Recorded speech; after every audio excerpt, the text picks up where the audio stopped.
कोई ना चोर मस्जिद दे विच वड़ गया चोरी करने वास्ते।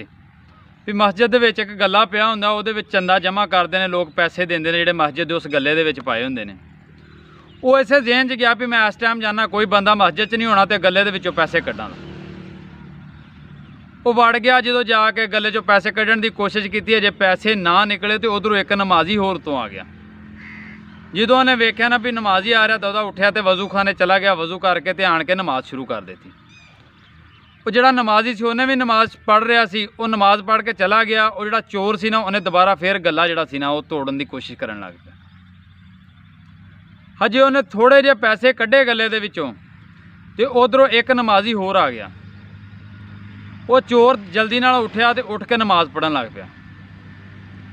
वो बंदा जिहड़ा आया ना बाहरों नमाजी, वो आण के तो दुआले घूमन लग पिया, देखण लग पिया भी ये सलाम फेरे ते ना मैं कोई गल करां। जिहड़ा चोर सी ना उहदे जेहन च आउण लग पई भी इहने मैनूं चोरी करदिआं वेख लिया, हुण मैनूं फड़े दा या किसी नूं दस्से दा। उन्हें सलाम फेरनी तो काली नाल अगों फिर नियत कर लेनी। इस तरह जिहड़ा चोर सी ना वो नमाज पढ़दा रहा तो वो बंदा जिहड़ा सी ना दीवार दे नाल ढो ला के ते बह गया। हुण वो बंदा भी थक गया इंतज़ार कर करके, इवें पढ़ी जाए तकरीबन 100 रकात जिहड़ी ना उवें पढ़ गया। वो बंदा दीवार नाल बैठा बैठा थक के तो उत्थे ही सौ गया। इन्हें हुण सलाम फेरिया तो वेख्या भी वो बंदा सौ गया। इन्हें सोचा भी हुण बंदा सुता, मैं सुते तो फायदा चुक के नस जावां इत्थों। काली ना बाहर निकलन लगा तो पिछों दी अख खोल गई। उन्हें हस के आण के तो मस्जिद के दरवाजे च आण के उन्हें मोढे ते हथ रख के डक लिया। आंदा यार मैं 3 घंटिਆਂ तो तेरे वास्ते बैठा सा ते तू चुप करके जा रहा मैं। काली ना पिछा मुड़ के ते आंदा खैर होवे।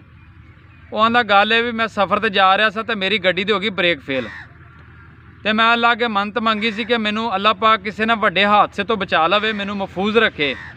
तो मैं 50,000 रुपया किसी नूं दां दा अल्लाह वास्ते।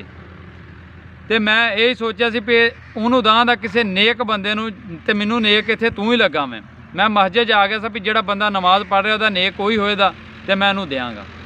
उन्हें 50,000 रुपया उहदे हत्थे रखिया तो चला गया। वो बंदे ने आण के ना वापसी फिर नमाज नीत ली तो सच्चे दिल नाल लीती, तो सच्चे दिलों अल्लाह के तौबा की, सजदे च पै गया। आंदा रब्बा मैं झूठी मूठी की नमाज पढ़दा सा पिया, मैं सिर्फ मस्जिद चोरी करने वास्ते आया सा, ते तू मैनू एक नमाज का 50,000 रुपया दिता वे उवें बगैर कुछ करन तो। ते अगर मैं सच्चे दिल नाल नमाज पढ़दा तो अल्लाह पाक पता नहीं मैनू किन्ना देंदा। उस बंदे ने दिलों तौबा की ते जिहड़े मस्जिद च पैसे कड्ढे सन उवें गले च पा, ते जिहड़ा 50,000 सी उवें पा के ते तौबा करके घर नूं चला गया। बाकी मैनूं उम्मीद है तुहानूं मेरी अज की गल पसंद आई होवेगी कि अगर असीं दिखावे दियां छड्ड के ते हकीकत दियां पढ़न लग पईए ना तो साडी दुनिया ते भी कामयाबी है तो आखिरत च भी कामयाबी है।